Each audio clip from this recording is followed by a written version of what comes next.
Olá, está começando mais um Revista Gazeta e a gente a partir de agora vai rever algumas das entrevistas que aconteceram na programação da Rádio Mix e também aqui da Gazeta News. E a gente já começa falando sobre o meio ambiente. É que um decreto do governo federal está ampliando a área de proteção da Costa dos Corais. A gente rever essa entrevista agora. Está no mar. E o mar é aquele nosso vizinho que a gente não sabe o que está acontecendo com ele. Mas ele traz alimento, ele traz turismo, ele traz riquezas várias, também é meio de transporte, onde traz um monte de mercadorias para a gente. E a gente tem que se preocupar com ele. A gente precisa pensar que aquilo que está ali do lado, e mesmo que a gente não veja, a gente tem que se preocupar para amanhã não ficar acumulando sujeira, como nós vimos em reportagem anterior, que não fiquemos perdendo riquezas. E para não perder essas riquezas, a gente precisa olhar com cuidado. Para isso, pesquisadores verificaram de que na borda, a gente quando sai aqui da área onde a gente vive, né, o mar vai descendo devagarinho, de repente ele cai, é o que se chama talude. Nessa área daqui tem muita reprodução de peixes. Como a APA, a Área de Proteção Ambiental Costa dos Corais, que é a maior área marinha protegida que a gente tem, vocês podem observar aqui, o que a gente tem é que antes, quando foi feito o desenho, essa linha amarela, não estava pegando essa borda. Isto é, as áreas de reprodução estavam desprotegidas. Desprotegidas no papel. São justamente as áreas que compreendem os recifes de corais. Então, na realidade, os recifes estão bem mais próximos daqui da costa. Mais pra perto, o que a gente tem recifes de fundo e que tem nessa área da quebra, quando o mar era mais baixo, ali era a beira do mar. Então, ali abriu uma série de canais onde os peixes e outros invertebrados, camarões, por exemplo, também se reúnem lá para reproduzir. São os pontos de encontro, né? Como a gente tem também, né, para encontrar as pessoas. Oi, onde é que você está? Né? E aí nasce. Aí é que, na realidade, vem o processo reprodutivo e os organismos que aqui se reproduzem, depois vêm aqui, muitos deles, para a costa, para as nossas áreas costeiras, onde nós temos manguezais, temos restingas, temos essas áreas todas onde a gente frequenta e que muitas vezes a gente também não toma conta adequadamente. E aí são áreas de criação. É como se a gente fosse fazer festa na escola, né? Ao invés de ter o local onde as crianças estão se alimentando com a merenda e também aprendendo, a gente transforma aquilo ali numa grande bagunça. Então a gente tem que se preocupar com a ponta, onde está sendo a reprodução, então agora está mais protegido no papel, e também com a zona de costa. Agora, está no papel não quer dizer que está sendo feito. Né? Quem é que protege? Você, cidadão. Nós, governos estaduais, municipais e o governo federal. Precisamos de ter essa união de forças para o quê? Para ter condição de, na beira do talude, que é essa área daqui de queda, né? Lá onde você olha no horizonte no mar, você já não está vendo, está fazendo a curva, então ali você precisa ter alguma embarcação para ir. Quem está sempre lá? Aí eu faço os louros aos nossos colegas da Marinha, que ajudaram muito tempo atrás, uns 70, 80 anos atrás, a organizar as colônias de pescadores. Por quê? Porque quem está sempre lá são os pescadores. E os pescadores podem chegar e dizer, olha, está acontecendo coisa errada, tem poluição, tem barco de fora, tem algo que está prejudicando os nossos recursos. Então, os méritos, muitos deles, foi da Marinha de organizar as colônias de uma forma a ter os dois lados ganhando. Aí a Marinha está informada e falou, manda lá uma viatura, né? Em outro local estão os pescadores recebendo os benefícios da sua proteção. O objetivo não é o confronto, o objetivo é a preservação, mas precisa ter a população do entorno como aliada para poder viabilizar essa fiscalização. É verdade que o decreto ele chega a ter uma riqueza de detalhes, até definindo o tamanho das embarcações que deveriam circular por aí? Na realidade, assim, ele coloca, sabe, assim, quando você tem que está numa lei enorme que ninguém lê, é melhor muitas vezes repetir coisas essenciais. Então, embarcações acima de 15 metros não podem entrar dentro dessa área. Certo. São embarcações industriais que arrastam fundo, destroem os recifes de coral e pegam grandes quantidades que são levadas para outros locais, então não produz a riqueza aqui. Então, isso já está proibido porque a maior parte da nossa frota aqui, da frota pesqueira, que tem motor, é aquela que vai um pouquinho mais longe, ela tem até 12 metros, então não prejudica em nada ao pescador alagoano e, pelo contrário, pode ajudá-lo no momento onde esses barcos grandes, se eles verem, fazem uma denúncia a Marinha, né, porque a área federal, a área Marinha é a área federal, para fazer a devida fiscalização. O que precisa, em termos mais efetivos, assim, para a gente tornar o que está no papel de verdade, é esse sentimento coletivo. Todo e qualquer um que esteja num barco de passeio, que esteja num barco de pesca, que esteja, faz a denúncia para o IMA. Não é o IMA que vai lá fazer, mas ela pode chamar aquele que tem competência. E esses órgãos, seja a Marinha, seja o IBAMA, tem que ter um meio flutuante, isto é, uma embarcação que permita rapidamente agir. O tempo-resposta. Né? Por quê? Se a gente deixa, se a gente não cuida, gente, de tudo que a gente vive, a gente perde. Com certeza. Não se admite que a gente tenha atitudes a partir da repreensão, né? Eu não posso alimentar os peixes. Estou dando um exemplo aqui porque os fiscais já disseram que não pode. Ou então, olha, você só pode ficar 1h30 aqui nesse lugar. Eu vou obedecer porque realmente não... É consciência. É ter a consciência de que realmente o meio ambiente precisa dessas regras, precisa desse controle. Agora, uma dúvida que eu estou a partir desse decreto é se ele vai estimular a revisão de planos de manejo que hoje já são praticados na APA Costa dos Corais. A exemplo de piscinas ou de áreas que são abertas e também das áreas que já estão proibidas para visitação ou para pesca artesanal, por exemplo. Então, uma coisa que eu sempre falo com os meus alunos, né, a gente só organiza, bota limites naquilo que é muito gostoso. Não come chocolate, não coma doce, não coma macarrão. Agora ninguém precisa falar, não coma alface, porque você realmente dificilmente vai atrás daquilo que você necessita, mas nem sempre você vai atrás. Então, o que a gente precisa? Precisa de ter as normas, as regras, e elas devem ser estabelecidas. Né? Hoje já tem o plano de manejo da APA, mas era para o antigo limite. Qual é a condição de fato de fazer manejo? Manejo é manipular, é agir para atingir um objetivo.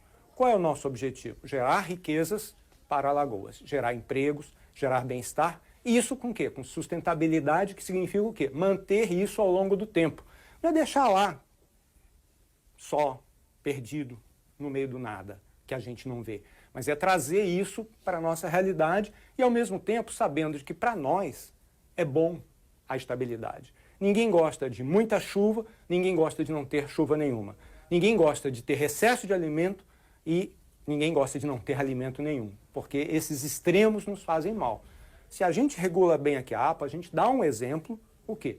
Para reduzir os efeitos de mudanças climáticas sobre nossa própria população, né? E também permitindo com que haja sustentabilidade social, econômica e da natureza. Vamos trazer agora uma entrevista com a advogada Bruna Salles, que explicou para a gente o que pode mudar na vida conjugal com o novo Código Civil. Na verdade, é como você traz, né? É um bloco de mudanças que traz diversas alterações. Mas, para além das alterações, existem muitas solidificações de circunstâncias que a gente já vivencia atualmente.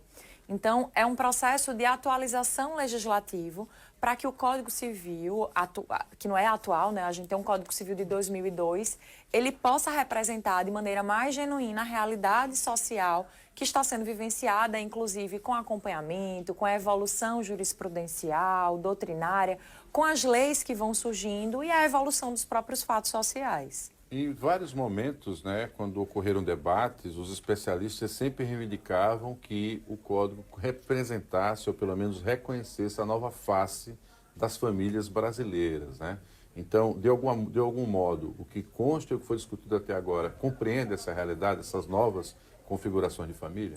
Sim, Marcos. A ideia é que a gente entenda como não mais como família, e nem como direito de família, mas como direito das famílias, reconhecendo essa multiplicidade de formas de se ter família, né?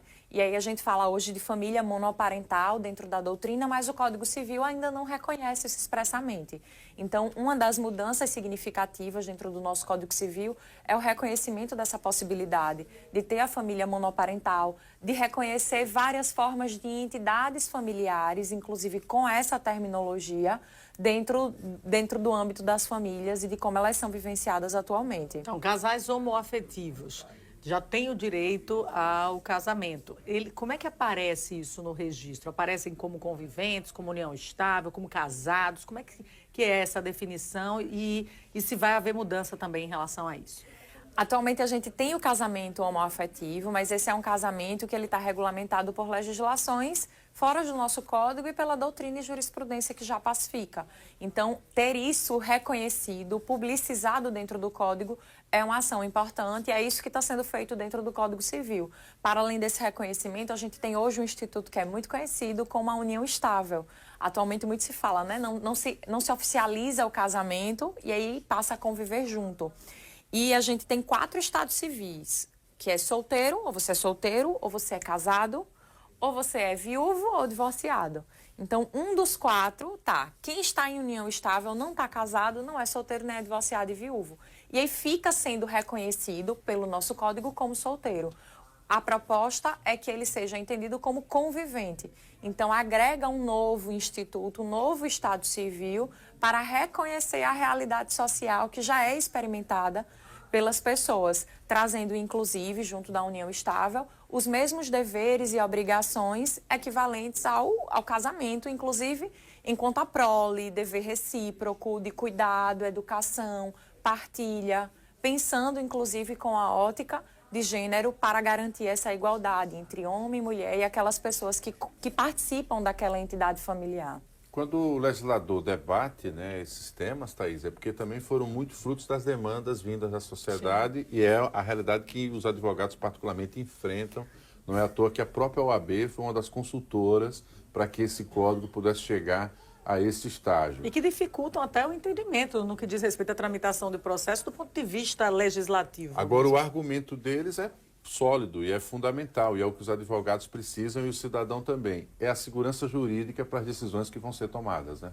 Perfeito, perfeito. É importante que o direito ele acompanhe a evolução social. A gente não dá para parar no tempo, a sociedade vai evoluindo, a dinâmica social, sobretudo nos tempos que a gente vive hoje em dia, né, tem sido numa velocidade muito grande. Então, é importante que o direito ele abrace a sociedade para que traga essa proteção e essa segurança jurídica como um todo. Então, a tendência é que o judiciário vá se adaptando a partir dessas alterações e não apenas passe, a gente sabe que é comum na justiça as decisões saírem e serem pacificadas com base em jurisprudências, em decisões que já foram tomadas em outros processos. Mas a tendência é que o judiciário passe realmente a considerar a partir das mudanças, então, que já estão sendo vivenciadas hoje. Isso mesmo. A gente já tem algumas decisões que contemplam várias das circunstâncias que estão contempladas no Código e outras que ainda vivenciam um limbo de dúvidas, a exemplo da própria relação com animais de estimação, que é uma grande discussão jurídica, porque animais de estimação atualmente eles são considerados pelo Código Civil como bens semoventes. Então é como se fosse um guarda-roupa, é como se fosse um móvel, que são bens semoventes, é a classificação civil. E aí a proposta do novo Código Civil é pensar nessas responsabilidades, inclusive com os animais de estimação que foram abraçados por aquela família. Então, assim, tem coisas que a jurisprudência já abraça, que o direito já tem praticado, mas tem outras coisas que o direito sequer imaginava ter um animal de estimação dentro de casa na época que o antigo Código Civil foi feito. Então, a ideia é esclarecer as dúvidas das realidades sociais que são discutíveis e solidificar o que a gente precisa fazer e reconhecer de forma publicizada, organizada e sistematizada. A imprensa contribuiu muito para isso, Thaís, porque também relatou muitos casos particulares de personagens que vivenciaram situações assim. Isso que ela fala sobre os pets, por exemplo, é uma situação que tem eclodido muito nos momentos de partilha, acredite, né? Que entra também essa discussão. E agora com a possibilidade... Fica com quem, né? Fica com quem? É guarda compartilhada? Quem gasta dinheiro com a ração e com o medicamento? E animal não é consultado, Como né? é Se que- soltar, ele vai para os dois lados. Mas como é que eu vou comparar um animal com guarda-roupa se o guarda-roupa não existe? E a relação emocional que é estabelecida Emocional. com aquele pet, os custos que envolve tudo aquilo. Eu já fiz um divórcio que a discussão era uma tartaruga. Com quem vai ficar aquela Papagaio, né? tartaruga? Uma calopsita, né? Mas, em geral, as crianças levam vantagem nessa, né? Ficam mais com a mãe, tem medo do pai. Não, vai ficar o pet. E na hora que for buscar, pega o pet também? Tem que ser discutido isso. Agora, ó, tem vídeo viralizando aí de casais que testam, tá? Esse amor do pet, a preferência do pet, justamente para chamar atenção na rede. Então, jogam ali, soltam ele e vê para onde ele vai correr. Então, esse é um vídeo que tem viralizado, já vi muitos vídeos semelhantes. E aí, ó, é um ponto a se considerar, né? Só fazer uma observação É importante saber disso. É importante, Marcos, que você comentou agora, e é uma das coisas que está sendo contemplada no Código, é o fato dessa responsabilidade majorada e sobrecarregada em cima da mãe. Da mãe. Então, a proposta do novo Código Civil também tenta equilibrar essas responsabilidades parentais, inclusive atribuindo uma responsabilidade em termos de dano moral pelo abandono afetivo e de penalização pelo não cumprimento, não apenas de carga horária. Fica 2 dias com um e 2 dias com o outro, mas da divisão efetiva das responsabilidades parentais. Então, tem muitas mudanças necessárias que o Código Civil propõe, que o direito das famílias vai modificar para que a gente contemple a realidade do que é necessário atualmente.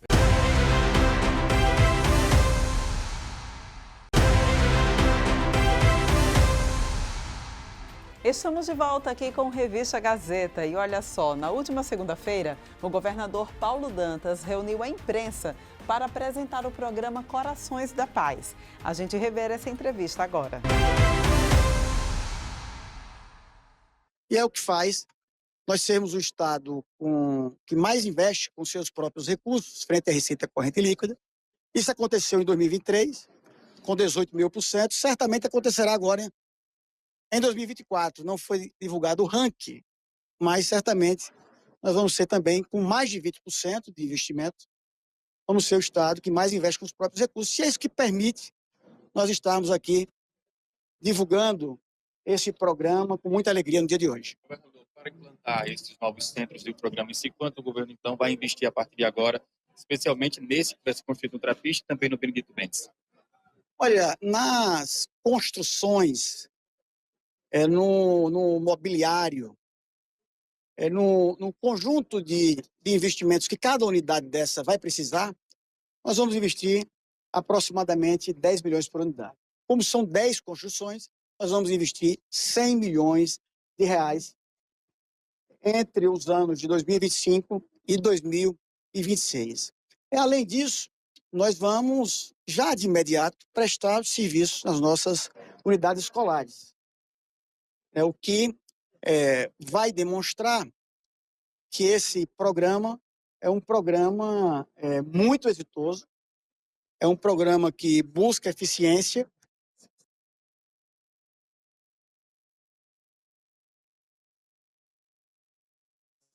Ele tem o que se faz necessário. Ele tem a confiança no Estado, nos serviços públicos, que é fundamental para ele ter uma vida melhor, para ele ter mais educação, para ele ter uma tranquilidade e uma lucidez melhor para tomar sempre as melhores decisões. Então, hoje é um dia de muita alegria, iniciarmos a semana aqui lançando esse programa. Além disso, antes de vir para cá, eu estava na Federação das Indústrias. Nós participamos de um meeting do biogás e biometano. E Alagoas tem sido pioneiro na busca de energia limpa entre todos os estados do Brasil. Nós tivemos há pouco em São Miguel dos Campos, na usina Caetés, anunciando um investimento de 1,5 bilhão de reais, onde nós vamos, por meio de um projeto de biorefinarias, produzir 50 mil metros cúbicos de biometano todos os anos. Então, com muita felicidade que a gente inicia a semana. Governador. A gente teve uma tragédia muito grande aqui em Maceió e a Polícia Militar apura como o major conseguiu escapar da academia da polícia. Chegou algo para o senhor em relação a esse caso? O senhor tem acompanhado? O que o senhor já tem informação sobre ele nesse sentido? Olha, nós ficamos chocados, como toda imprensa e toda sociedade do estado de Alagoas. Esse cidadão criminoso, ele estava num sistema prisional militar e foi concedida uma decisão judicial para ele ir para a academia da Polícia Militar, o que certamente facilitou essa fuga desse cidadão. Mandei imediatamente o comandante-geral da Polícia Militar, Coronel Paulo Amorim, e 3 delegados da Polícia Civil, por ordem do diretor-geral da Polícia Civil, o delegado Gustavo Xavier, apurar o fato, como e por que razão e qual foi a falha dele ter saído, ele ter foragido da Academia Militar do Estado de Alagoas. E é um fato de muita tristeza. Ele fez isso com a própria família, imaginem só vocês. E o que se diz é porque ele estava, a mulher queria terminar o relacionamento, ele estava preso por conta de ter agredido a mulher outras vezes, né? Infelizmente, aconteceu esse fato, mas nós estamos apurando e tomando todas as providências. Governador, há uma série de cobranças em virtude desse caso da saúde do servidor público. A gente sabe que o Estado tem programas voltados especificamente para a população, programas de saúde mental, tem ampliado isso, inclusive, mas para o servidor público, militares que convivem sob pressão, professores no dia a dia da educação, pessoal do serviço penitenciário. Nós temos, por exemplo, a Rede de Atenção à Violência, que é um programa muito conhecido e é um programa que serve de referência nacional. Nós acabamos de lançar um edital na educação, onde nós publicamos um processo seletivo simplificado, onde vamos contratar 115 profissionais, entre psicólogos, que é o maior número, 60, os assistentes sociais e nutricionistas.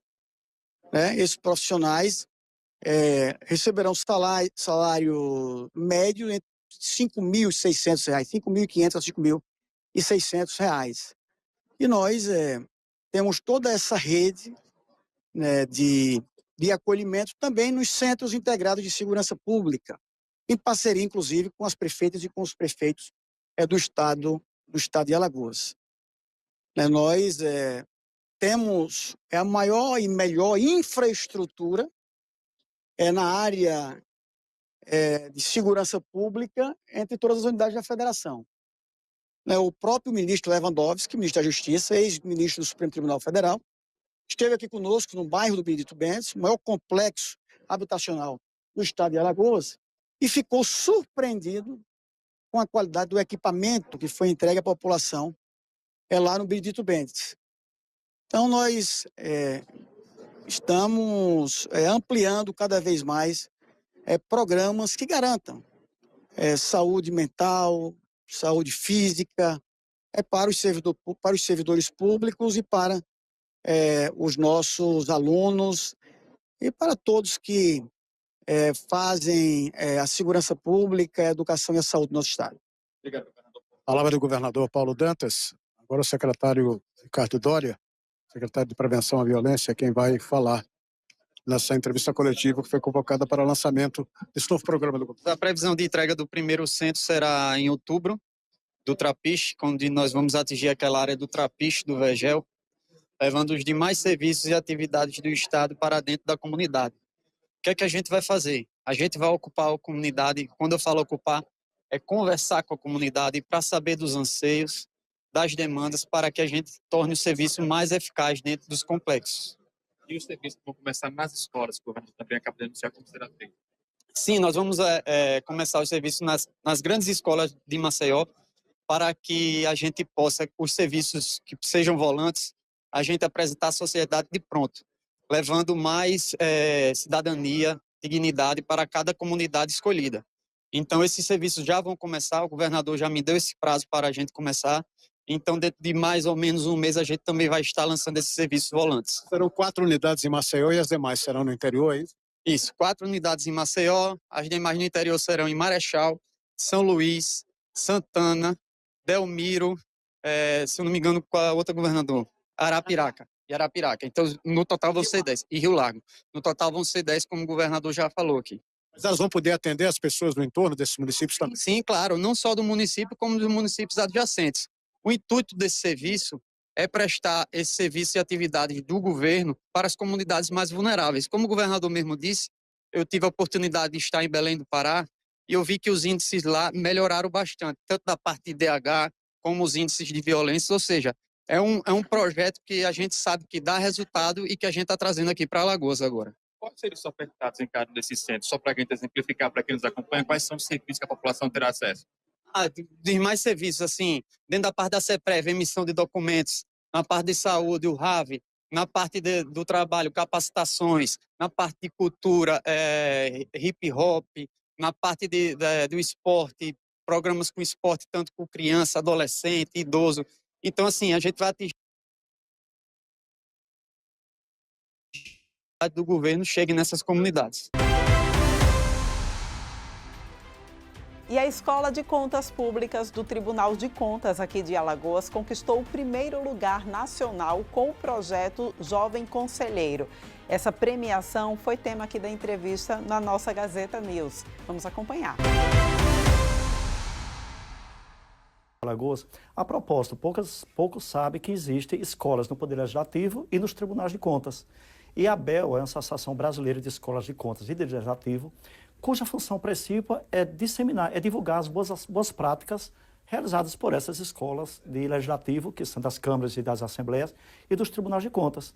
E tem um concurso nacional que é o Prêmio ABEL, que as escolas do país todo inscrevem seus projetos, suas boas práticas, é feita uma seletiva e daí é feito um julgamento que para a gente foi realmente uma excelente surpresa.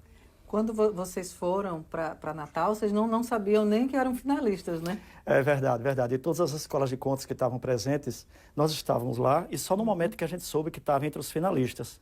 O Tribunal de Contas de Alagoas, o Tribunal de Contas de Santa Catarina e o Tribunal de Contas do Tocantins foram as grandes finalistas. E aí conquistando o primeiro lugar. Nós ficamos no primeiro lugar para grande satisfação nossa. E o que representa esse reconhecimento desse trabalho que vocês estão fazendo aqui?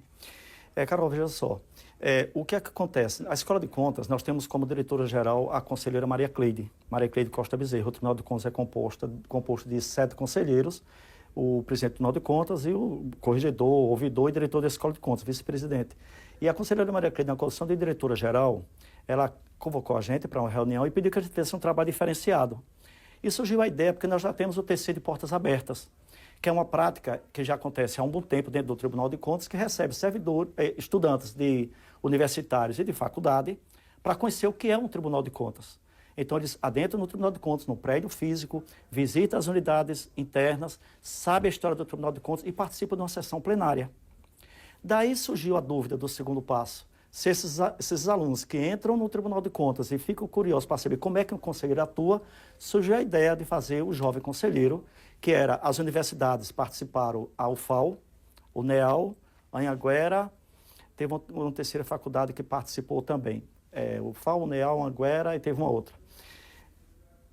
Indicaram seus estudantes para nesse dia atuar como conselheiros. Foi dado um caso concreto, só tirando o nome do município e as suas particularidades, para não identificar, eles estudaram essa prestação de contas e, no dia da sessão plenária, fizeram o julgamento, análise, como acontece realmente na vida real, e teve o julgamento da apreciação das contas de governo. Foi uma prática, né? Como foi uma prática, foi muito bom mesmo. Daí surgiu a ideia da gente apresentar esse projeto em nível nacional. Olha, o Tribunal de Contas de Alagoas, através da sua Escola de Contas, realizou esse projeto, essa boa prática, e encaminhamos lá, mandamos vídeo, mandamos matéria de jornal, matéria do YouTube, e daí o que acontece? Fomos selecionados e fomos agora para Natal, para nossa surpresa, para a premiação, e voltamos com o primeiro lugar. E essa volta com a premiação, vocês já perceberam uma repercussão? Eles já ficaram sabendo? Verdade. O Tribunal de Contas ficou em festa, né? Porque nós sabemos que as dificuldades são grandes para a gente operacionalizar todos os nossos projetos, e assim, um Tribunal de Contas do Estado de Alagoas, um estado pequeno, na verdade, concorrendo com todos os tribunais de contas do país, apresentar um projeto que ele executou aqui no ano anterior e que deu um bom resultado e que entrou para as finalistas e, além disso, ainda foi o primeiro lugar, realmente foi uma alegria geral dentro do Tribunal de Contas, o que deixa a gente muito feliz. E pelo que o senhor avalia, acredita que esse projeto ele pode ser usado em outros tribunais, lá também, né, pelo que vocês conversam, por ter sido também premiado? Verdade, a ideia é essa, é que as boas práticas realizadas por uma instituição, quer seja o Poder Legislativo, a Assembleia, ou Câmara de Vereadores, ou os Tribunais de Contas, uma boa prática, que inclusive apresenta o seu trabalho lá, ele funciona como uma vitrine. Outros tribunais estão presentes, vários deles já entraram em contato com a gente para saber como realizar, como efetivar esse projeto dentro do seu Tribunal de Contas. Já teve esse interesse, então? Já teve esse interesse, sim, já recebemos várias ligações. O interesse em nível nacional está sendo muito grande porque foi um sucesso o evento. E por falar em sucesso, vocês já têm algo em mente para próximos passos? Já tem alguns projetos futuros pensando? Perfeita pergunta. Na verdade, como eu falei anteriormente, o projeto Jovem Conselheiro foi decorrente do terceiro de Portas Abertas. Abrimos as portas do Tribunal de Contas para receber os estudantes universitários dentro do tribunal. O segundo passo foi o Jovem Conselheiro. O terceiro passo, um pouco mais ousado, é levar até o Tribunal de Contas para dentro das escolas. Daí nós estamos em acordo, em diálogo com a Secretaria de Educação do Estado, para que a gente leve para as escolas estaduais, aqui em Maceió, a princípio, do que é um Tribunal de Contas, porque pouca gente sabe qual a atuação do Tribunal de Contas. O doutor Fernando Toledo, presidente do Tribunal de Contas, e a conselheira Maria Cleide, eles estão com esse total interesse da gente atingir o maior público possível, a sociedade, de uma forma geral, alagoana. E é isso que eu até ia comentar, né? Dessa forma que vocês estão levando, né, para esse conhecimento da sociedade. Você acha que através também disso, da educação, de aproximar dos estudantes, né? Verdade. E tem que levar com leveza. Porque o que acontece? Os tribunais de contas, eles sempre foram vistos como órgão de fiscalização. Aquele que analisa as contas do governo, aquele que pune. Hoje tem um caráter mais pedagógico. Daí vem a Escola de Contas atuando nesse contexto. O Tribunal de Contas, ele já tem outros projetos, outros eventos, que um deles é o Tribunal de Contas itinerante. É levar o Tribunal de Contas para os interiores. E a gente percebeu o seguinte, agora vamos trazer os estudantes para dentro do Tribunal de Contas, mostrar o que é o Tribunal de Contas, mostrar a sua finalidade, seu princípio constitucional, e daí surgiu o Jovem Conselheiro e, se Deus quiser, em breve, levando para as unidades educacionais. Tá certo, diretor. Muito obrigada pela sua participação aqui, por explicar, né, e trazer também para a gente, muito mais próximo ao Tribunal de Contas, através da escola e da premiação, né? E os parabéns que a gente dá para vocês também. Verdade, muito obrigada. nós que agradecemos. Obrigada pela Felicidades, felicidades mesmo. A gente vai para mais um rápido intervalo, daqui a pouquinho a gente volta.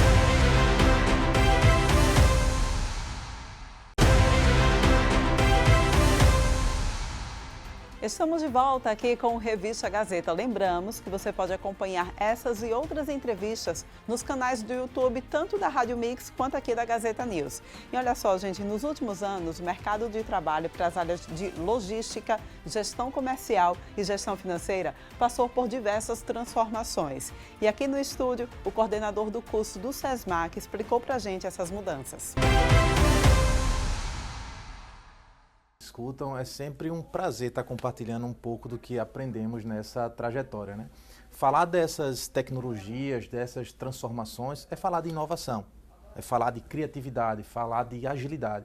E é isso que o curso do SESMAC EAD pode proporcionar a esses tão sonhados aí estudantes, né, para o mercado de trabalho. Então, falando de logística especificamente, precisamos resgatar a missão da logística.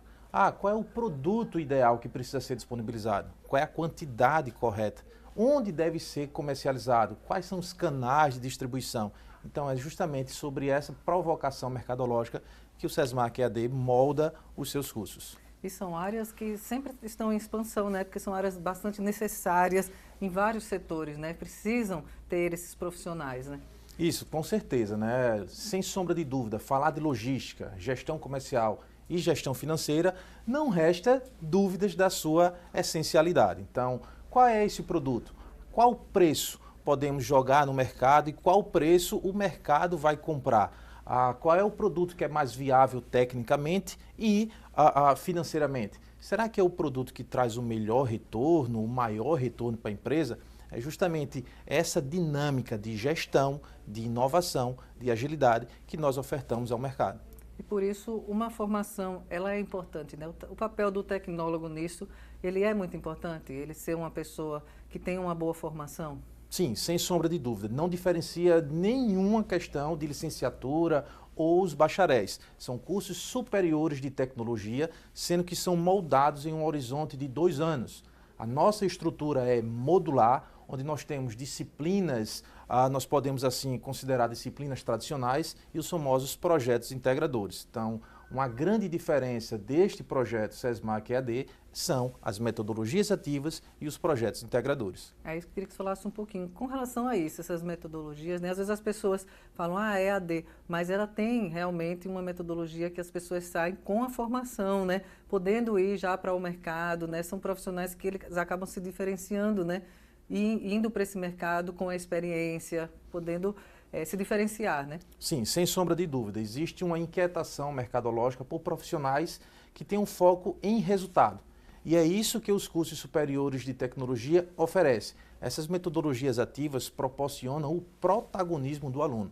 Ele é o grande precursor do seu conhecimento, da sua jornada pedagógica. Quem vai em busca desse conhecimento são os próprios alunos. Os professores, e aqui eu faço uma ressalva, nós temos professores de mercado, tá? Nossos professores mestres, doutores, mas que traz uma experiência mercadológica.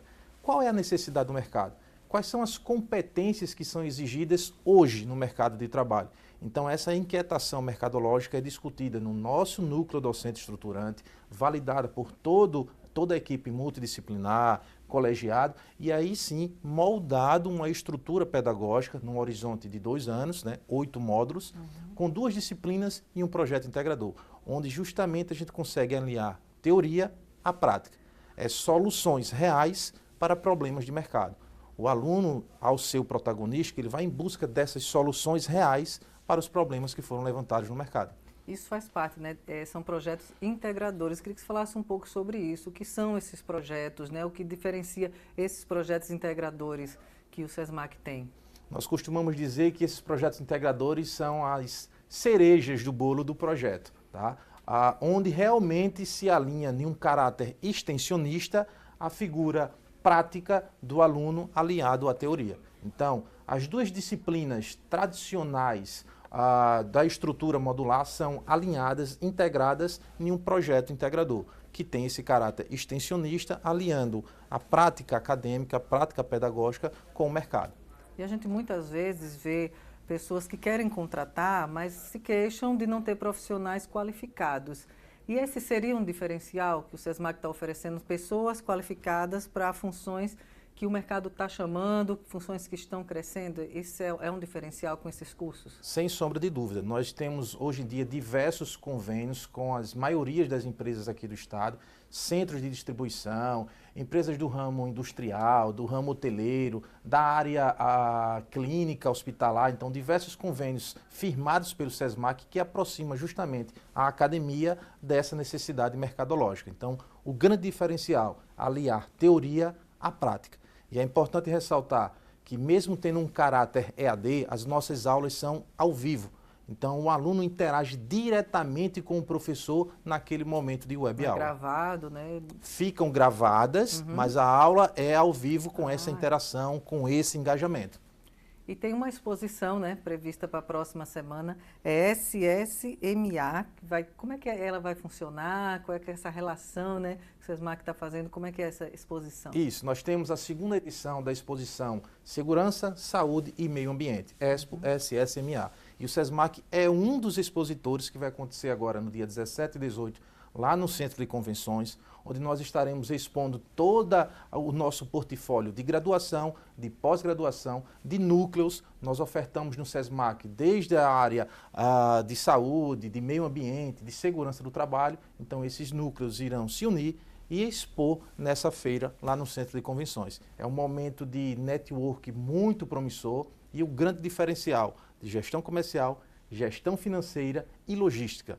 Então, onde esses atores estão interagindo? Qual é a necessidade? Vamos lá saber no Centro de Convenções, que estará norteado de vários expositores na área.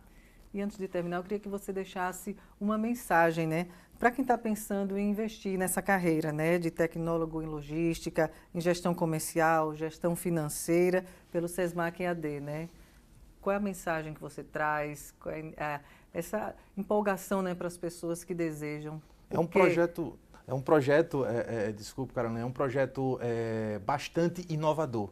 E essa figura de ser um projeto à distância possibilita acesso a diversas áreas. Você que está em busca de um aperfeiçoamento, de um curso superior de tecnologia, não importa mais em qual lugar você está. O SESMAC EAD garante esse acesso até você. Então, não percam tempo, venham conosco do mais longe possível ou aqui na região metropolitana, nós estaremos de portas abertas. Onde as pessoas podem ter acesso? Pelas redes sociais, no site? Redes sociais, nós temos um site www.sesmac.edu.br, tem uma aba Educação à Distância, EAD, vai lá, temos diversos cursos, você consegue acessar a matriz curricular, verificar as disciplinas, se tem a ver com a sua perspectiva de futuro, com a sua necessidade mercadológica e também não só para quem está querendo a primeira graduação, mas quem está em busca da segunda graduação, nós também possibilitamos condições especiais para esses egressos do SESMAC ou para outros alunos que tenham essa visão de pós-graduação, de graduação, de mestrado, enfim, estamos de portas abertas. Muito obrigada. E com a chegada do período de chuva, a Cruz Vermelha aqui em Alagoas está realizando uma campanha para arrecadar agasalhos. E a vice-presidente da entidade conversou com a gente sobre essa campanha e traz para a gente mais detalhes. E a gente tem uma demanda muito maior, apesar do nosso fluxo ser recorrente. A gente sempre é demandado pela população vulnerável com pedidos de roupas, sapatos, todos em boas condições de uso, né, alimentos, material de higiene e limpeza, cobertores e colchões. Então, esses são os itens que a gente mais arrecada. E quando se faz campanha em rua, as pessoas também pedem muito água potável. Então, são esses os itens que a gente sempre faz os pedidos de doação e arrecadação, porque a gente termina sendo um ponto focal da população e também trabalhamos em parceria com a Defesa Civil. A gente fala agasalho, né? Mas não que as pessoas tenham sempre que doar só o agasalho, né? Então, sim, pode-se doar principalmente a água, né? Que é muito importante nessas cidades, né? A gente fala em agasalho, mas o nosso inverno não é tão rigoroso.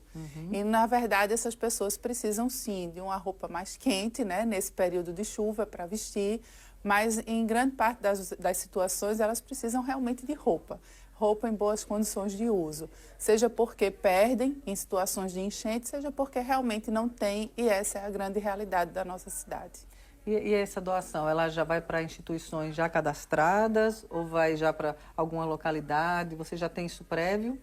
A gente trabalha da seguinte forma, a gente tem instituições cadastradas conosco, mas em situações de grande risco e de enchentes que são detectadas pela Defesa Civil do Estado, nós somos acionados, os locais são mapeados e a gente faz a entrega pessoalmente nessas localidades. Uma campanha que não tem só um ponto, né? Então não tem desculpa, as pessoas podem deixar em vários pontos. Quais são esses locais? A campanha hoje está acontecendo no Shopping Pátio, lá no Benedito Bentes, no Parque Shopping, na Mangabeiras, com pontos de coleta. Na nossa sede, a campanha é frequente, na Avenida Comendador Gustavo Paiva, 2889, das 8 da manhã às 17 horas. E o SESMAC, através de uma liga acadêmica, também está fazendo o recolhimento das doações lá na Rua Íris Alagoense.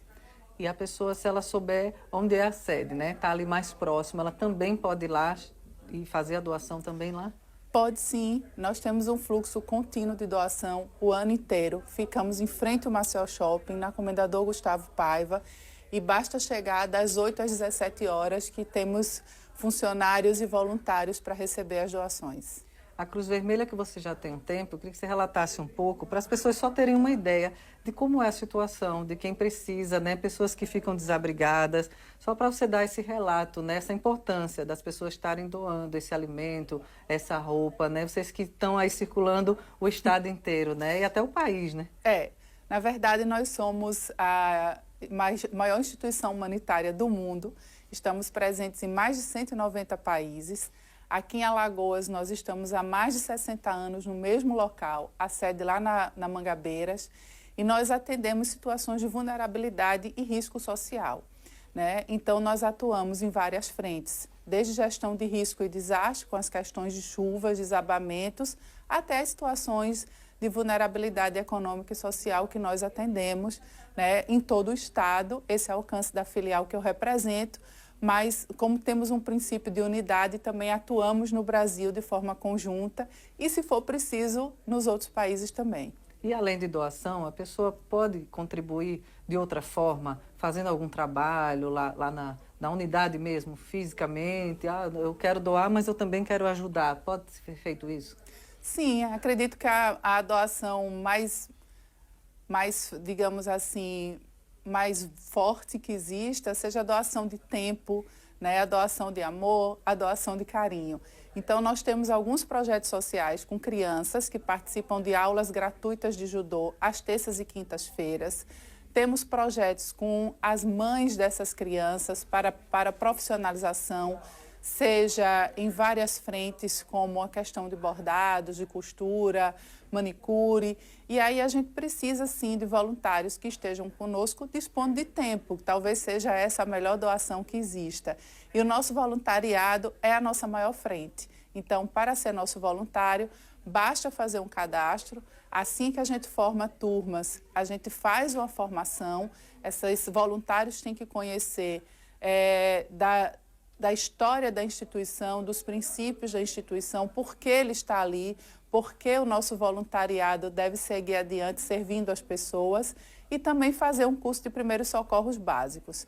Depois dessa formação, está apto para ser nosso voluntário e atuar nas nossas ações humanitárias. E também esse convite, né?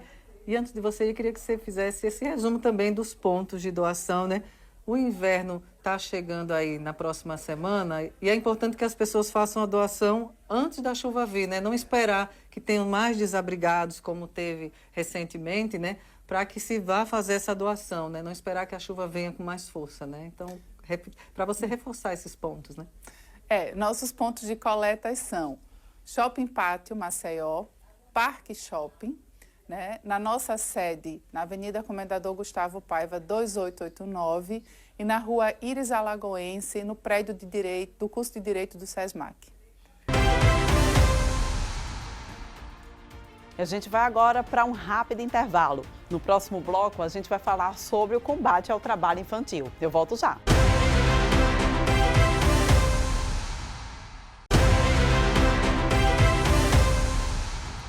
Voltamos para mais um bloco aqui do Revista Gazeta. E olha só, gente, na última quinta-feira foi comemorado o Dia Mundial de Combate ao Trabalho Infantil. E aqui no estúdio da Gazeta News, a secretária de Assistência e Desenvolvimento Social, Kátia Borne, conversou com a gente sobre como o estado de Alagoas está trabalhando o enfrentamento do trabalho infantil. Vamos acompanhar. Basta de trabalho infantil. Eu acho que essa frase que a gente tem que dizer todos os dias.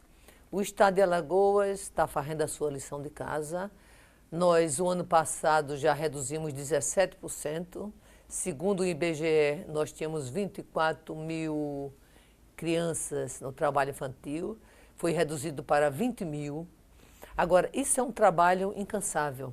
Nós temos nos estados, em todos os municípios, os CRAs e os CREAs. Então, as assistentes sociais, as equipes, o dia a dia, porque tem o PET, que é o Programa de Erradicação do Trabalho Infantil, em todos esses municípios. Então, é um trabalho constante. E até porque, se você observar o Brasil de uma forma geral, você tem um Bolsa Família, você tem R$ 150 para cada criança até 7 anos de idade. Você tem R$ 50 para crianças de 7 a 10 anos, a 12 anos. Você tem mais R$ 50 para o jovem até 17 anos. Então, há uma renda, porque você não pode simplesmente só combater o trabalho infantil. Você tem que ter uma renda para que aquela criança seja protegida. E o Estado tem o pé de meia, para o jovem que está estudando. Então, tem toda uma rede de proteção que o Estado de Alagoas e o presidente Lula faz, e isso faz com que o trabalho do CRAS, do CREAS e do PET, ele seja um trabalho mais intensivo com as propostas. Então, claro que o Ministério Público Federal, o Ministério Público Estadual, é todo o Conselho Municipal, os conselhos tutelares, é uma rede de trabalho. E o Estado de Alagoas, hoje, a gente tem 3 secretarias que cuidam disso. É a SEADES, é a SECDEF e é o SECRIA. Então, a gente faz esse trabalho conjuntamente, porque, acima de tudo, nós temos que estar todos os dias numa campanha permanente. Muitas vezes, eu chego na porta lá do banco que vou retirar algum recurso, aí está lá a mãe com 3 crianças para sensibilizar. E eu pergunto, a senhora recebe o Bolsa Família? Não recebo. Elas não recebem o CRIA que é os 150 que o governo do estado dá a mais de 130 mil crianças. Então, toda essa renda não precisa. Então, tem que ter uma fiscalização maior dos conselhos tutelares, do Ministério Público e a própria sociedade. Porque quando você está dando uma sopa naquele local, aquela criança, vamos dizer, tem um local ali na Sandoval Rochelas, que fica assim, várias mães com criança, final da tarde, aí dá aquela sopa. É muito melhor dizer assim, eu vou na sua casa, vou lhe ajudar numa feira, porque se fica naquele local, toda aquela família tem uma renda. Então, o que é que a gente está fazendo agora? Qualificando as mães, qualificando os pais. Por quê? Para que você saia do Bolsa Família, para que você tenha um trabalho, né? Tem o Jovem Aprendiz, que a partir de 14 anos tem várias vagas. Então, a rede, ela é preparada. Então, basta de trabalho infantil, é preciso que a sociedade também fiscalize, nos ajude.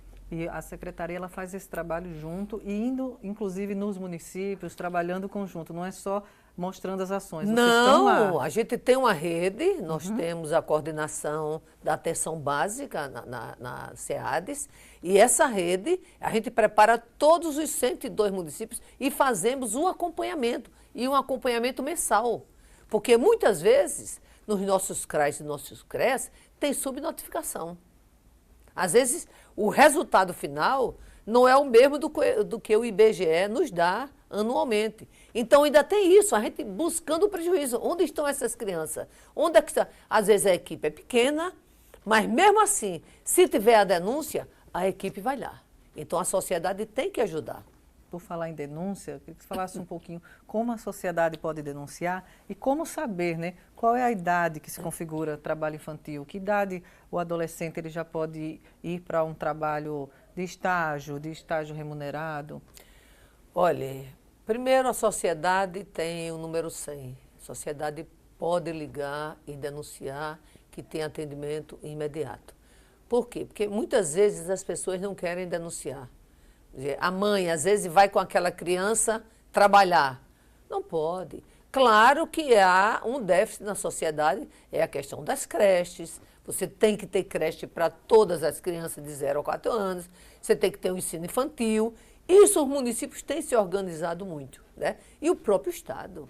O Estado já vai em 76 creches. O governador quer chegar a 200 creches no próximo ano. E entrega essa creche ao município, toda organizada, montada. Então, isso é um trabalho que ajuda também a nossa fiscalização do trabalho infantil. Quer dizer, essa criança, até os 14 anos, ela pode ir para o Jovem Aprendiz, né? Depois, ela pode se qualificar para entrar no mercado de trabalho a partir dos 17, 18 anos. Mas todo esse jovem, a gente briga para que ele conclua o ensino médio. Porque se você conclui o ensino médio e depois você vai fazer um vestibular, quantos jovens hoje tem na Unicisal, na Uneal, né?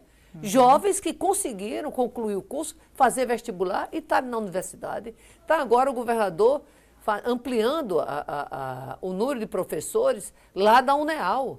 Para quê? Para dar mais oportunidade. Esses jovens que estão lá, o governador, ele faz, tanto a Uneal quanto a Unicisal, eles fazem a seleção de vários alunos que estão em nível que não conseguem se alimentar na universidade. Então, dá uma bolsa de R$400. Então, o Estado tem essa rede de proteção com esse jovem. Então, é preciso. Claro, se tem um jovem desse na rua e a mãe está desempregada, não está no Bolsa Família, vai lá no CRAS, no CRES, se inscreve no Bolsa Família. Quer dizer, não é por falta de apoio do governo do Estado, do governo federal e do próprio governo municipal.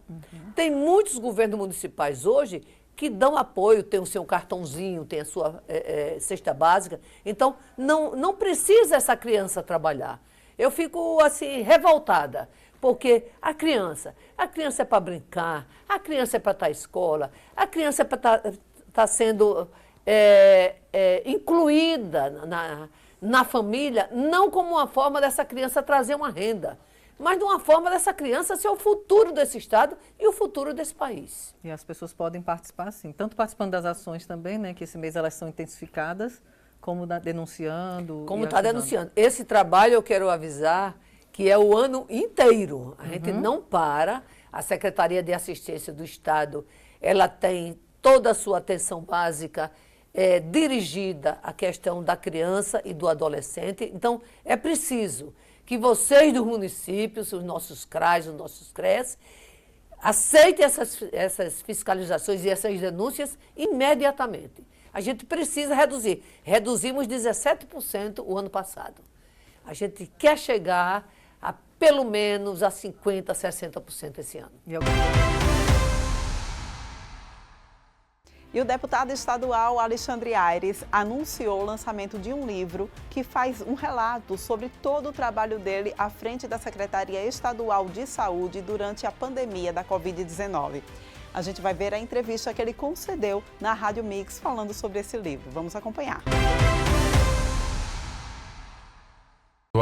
Alexandre Aires, o ex-secretário estadual de saúde, que teve a oportunidade que ele jamais vai esquecer na vida dele de ter enfrentado a Covid no olho do furacão, né? Ele era o secretário e a partir ali das decisões tomadas ao lado do governador Renan Filho e da sua equipe técnica, acabaram moldando a sua personalidade. Disse, não, vou também agora para a política. Já venci o vírus, vou vencer agora o vírus, vou atuar na política, combatendo a inércia. E aí ele se elege deputado estadual, entre os mais votados e, consequentemente, leva também essa experiência para a casa de Tavares Bastos. Foi tão marcante que o Alexandre vai contar tudo isso, né, e principalmente os bastidores do que foi o enfrentamento da Covid num livro. Esse capítulo a gente vai deixar para quando ele for lançar o livro, mas aí a gente vai explorar outros detalhes aqui. Alexandre, seja bem-vindo ao Jornal da Mix. A gente sempre está trazendo os políticos que têm agido com repercussão, em especial em ações voltadas para a saúde e, no seu caso, extrapola um pouco, porque outro dia você estava apresentando lá um projeto para cadastrar homens violentos e que tenham sido condenados lá por pedofilia, que foge à área de saúde, mas também tem a ver com a vida das pessoas. O seu mandato, quando você chegou lá, obviamente por ter experiência mais na área de saúde, seria voltado só para essa área, ou o Alexandre já tinha uma compreensão de que a política poderia ser muito mais ampla do que a pauta que você lidava até aquele momento? Muito bom dia. Bom dia, bem-vindo. Bom dia, obrigado pelo convite, é uma satisfação estar aqui conversando com vocês. E já respondendo diretamente, Marco, essa tua primeira pergunta, quando eu entrei na política, eu já tinha uma noção do tamanho da minha responsabilidade e da necessidade de enfrentar e discutir as pautas inerentes à sociedade. Então, é claro e natural que a minha bandeira principal é a bandeira da saúde. Eu fui secretário de saúde nesse momento, como você bem citou, do enfrentamento à Covid-19. Consegui entregar 6 hospitais, 6 UPAs aqui no estado de Alagoas, 5 em Maceió e 1 em Arapiraca. Mas também já fui secretário estadual de meio ambiente. Tenho no meu currículo esse orgulho de ter tornado Alagoas o primeiro estado do Norte-Nordeste a encerrar 100% dos seus lixões a céu aberto. A Alagoas só tinha, naquele momento, quando eu assumi a secretaria, somente Maceió não tinha lixão a céu aberto, e nós conseguimos encerrar 100% dos lixões. Então, teve até os consórcios dos municípios, né, para chegar por fim, né? Fomentamos os consórcios dos municípios, porque não há necessidade, Alagoas é um estado pequeno, não havia naquele momento necessidade da gente construir um aterro sanitário que é muito caro para cada município. Então nós decidimos regionalizar e deu muito certo e funciona até hoje. Então, o meu trabalho na saúde, ele tem como uma bandeira principal, meu trabalho na Assembleia tem como uma bandeira principal a saúde, mas eu tenho discutido várias pautas que eu considero como importantes para a sociedade alagoana. Como é que foi esse... Vamos voltar ali um pouquinho no tempo para falar das experiências vividas enquanto secretário que lhe deram essa bagagem para atuar hoje como representante na Assembleia Legislativa, assumindo várias pautas, não apenas saúde, mas a saúde é a sua bagagem mais pesada por tudo que se passou e por um momento histórico que vivemos, não só em Alagoas, mas no mundo inteiro. Então, quais foram os desafios e as memórias e o que lhe fez dar maior peso nessa bagagem que hoje você carrega? Veja, Thaís, eu assumi a secretaria em fevereiro de 2019. Naquele momento era o início do segundo governo do Renan Filho. Alguns hospitais já estavam em construção, como o Hospital da Mulher e o Hospital Metropolitano de Maceió, mas a gente não tinha naquele momento a perspectiva de pandemia. Ninguém falava sobre Covid-19 em janeiro, sobre Covid-19 em fevereiro de 2019. Então, a minha entrada na Secretaria Estadual de Saúde, o principal objetivo naquele momento era a expansão da nossa infraestrutura hospitalar.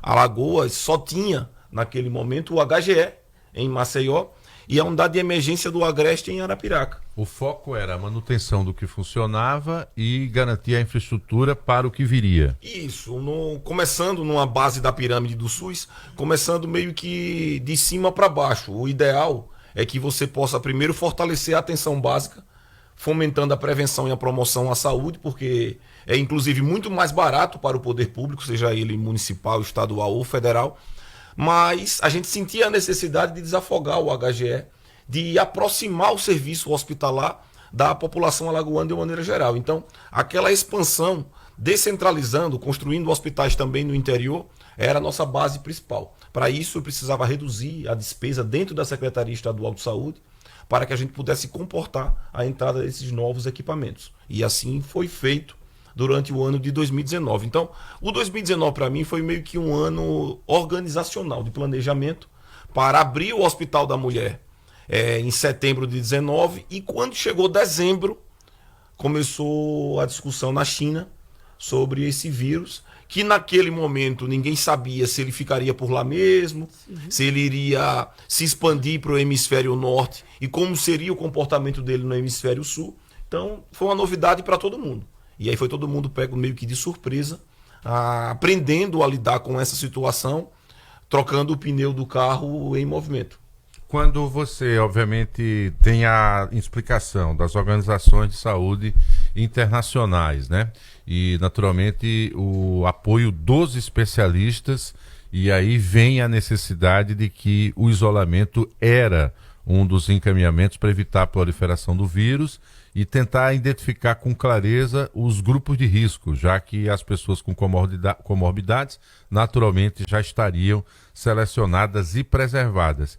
E aí a medida de isolamento ela veio como parte de evitar a expansão do vírus. Essa decisão chegou em Alagoas também. E é isso que vai para o seu livro, esse dia tenso que vocês vivenciaram, de conversar com o executivo, a equipe econômica e, claro, com os argumentos científicos. Como é que foi essa noite de tensão? Foram várias noites, porque, Marcos, nós para chegarmos a esse momento, a gente tomou a decisão e analisou, junto com a equipe de vigilância em saúde, com a equipe de assistência, nós percebemos naquele momento que se todo mundo ficasse doente ao mesmo tempo, as pessoas iriam morrer nas ruas, iriam morrer dentro de casa. Porque a gente não tinha ainda uma estrutura hospitalar para atender a todo mundo ao mesmo tempo. E aí, como eu já disse em outras entrevistas, a gente entendeu que naquele momento a decisão mais importante e mais urgente era fechar as escolas. Por quê? Porque a criança ela não tem a inteligência, a maturidade de usar a máscara constantemente, de se higienizar. E como fora... De não abraçar. E como fora daqui de Alagoas, do Brasil, em outros países do hemisfério norte, a gente já identificava que os idosos estavam sendo atingidos de maneira mais forte, a gente ficou com receio de que essas crianças levassem para o seu seio familiar e contaminassem, infectassem, na verdade, os seus familiares mais idosos, mais velhos. Então, não, fecha logo as escolas, segura essas crianças para que elas não fiquem transmitindo o vírus de maneira involuntária, claro, ninguém transmite de propósito. E aí foi a primeira decisão, foi o primeiro choque. O primeiro choque foi a gente ter essa decisão mais ou menos em 26 de março de 2020. A gente precisava ganhar tempo para comprar os equipamentos, ampliar essa infraestrutura hospitalar, porque quando as pessoas fossem ficando doentes, a gente tinha condição de interná-las. Imagina, né?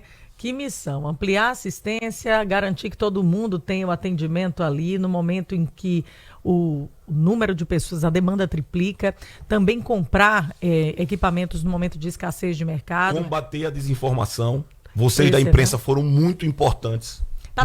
Tudo isso está colocando num livro, né, Alexandre? Tudo isso. E é no gerúndio mesmo, estou colocando. Cada dia eu vou fazendo Vai um capítulo. aparecendo novos capítulos e, claro, a participação da sociedade e a mobilização para que isso viesse a acontecer. Então, hoje você tem clareza de que parte das medidas também combinava com o tempo do Estado para ele se estruturar, porque tanto o Hospital da Mulher como também o próprio Hospital Metropolitano, vivi isso um pouco mais de perto, tiveram que ser adaptados para atender as demandas de Covid, inclusive com os casos graves, né? Porque aí tinham pessoas que já estavam em nível de internação, inclusive graves. A ponto de Alagoas se tornar referência no combate, no enfrentamento e também receber pessoas de outros estados, que para mim isso foi fundamental, a repercussão nacional da parceria federativa que Alagoas tinha para receber pacientes graves também, de um modo geral. Então é isso que marca a história do Alexandre, que o coloca como referência em saúde também na Assembleia Legislativa, ao lado do Dr. Vanderlei. Eu costumo dizer o seguinte, que na Assembleia tem vários médicos, né? Tem um médico que pensa na saúde da mulher, é a doutora Fátima Canuto, né? Aí tem o médico que pensa no coração do povo, é o Vanderlei. Aí o Alexandre vem como clínico geral, né? Tem que ficar resolvendo o problema ali de todo mundo e das atenções de um modo geral. Isso ajuda a dar um equilíbrio no debate da própria Assembleia Legislativa, e é por isso que politicamente o Alexandre já definiu que é candidato à reeleição e vai, inclusive, uma das ênfases na nossa primeira conversa no Gazeta News Entrevista, é de que politicamente cumprirá todos os acordos que ele e o irmão fez também na cidade de Marechal Deodoro. Isso também é um traço seu na política, além de ação técnica, é cumprir palavra, né, Alexandre? Porque quando decidi entrar na política, eu fiz um compromisso comigo mesmo de que eu não podia mudar quem eu sou. As pessoas às vezes confundem, acham que o político é um personagem. E nós somos seres humanos, de carne e osso, nós somos iguais a todo mundo, acordamos os dias animados, dias tristes, nós temos dificuldades pessoais, profissionais. Então, na política eu tenho sido nada mais nada menos do que eu sou na minha vida particular. Eu respeito todo mundo, eu sou um cara humilde. Vim aqui para cá agora cedinho, vim refletindo, pensando na minha vida. Essa semana fiquei mais velho, fiz 44 anos e tenho seguido, sabe, Marco, fazendo amizades, relacionamentos, respeitando as pessoas, porque entendo que essa minha fase na política é uma passagem. O que eu sou todos os dias é o Alexandre, filho do Cláudio, da Vera, com meus irmãos, com a minha família, casado com a Paula, pai da Letícia e da Lavínia. Esse é o Alexandre. Agora eu estou desempenhando um papel profissional, exercendo esse cargo de deputado estadual. Pois é, e se eles não tiverem orgulho de você pelo que você deixar, não adiantou nada, não vai ser o abraçozinho, o cumprimento, o voto. Nada, né? Se a família não, meu pai fez algo histórico por esse estado, é por isso que o livro que vai falar sobre os bastidores também do enfrentamento à Covid é mais um capítulo na sua vida e nas guinadas, né, que a Covid deu na vida de todos nós que sobrevivemos. Obrigado pela sua presença. Esse assunto não se esgota aqui. A atuação do deputado Alexandre Aires segue. A qualquer momento, a depender da demanda, ele volta aqui para o Jornal da Mix. Essa última meia hora do nosso programa tem um oferecimento de Med-Rádio, com você também para cuidar do seu coração. Na Med-Rádio você faz a consulta de prevenção, até as cirurgias cardiológicas, angiotomografia de coronárias.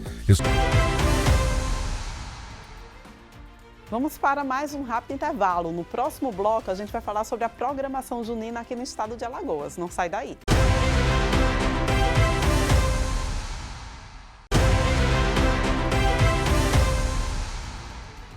Estamos de volta aqui com Revista Gazeta e a gente já volta para falar sobre empreendedorismo feminino. É que muitas mulheres têm optado por empreender para conquistar então aí a tão sonhada independência financeira e a realização pessoal. Com tantas atribuições, então, quando a gente fala em empreendedorismo feminino, essa palavra ela ainda tem um peso muito maior. E um exemplo de mulher empreendedora está aqui com a gente hoje. Estou falando da Patrícia Farias, ela que assina a marca Puzile e está aqui para falar um pouquinho da sua história e também, principalmente, motivar outras mulheres a também empreender, né, Patrícia? Bom dia para você. Bom dia, gente. Então, assim, falar um pouquinho sobre empreendedorismo feminino é tudo isso que a Thaís falou e um pouco mais, né?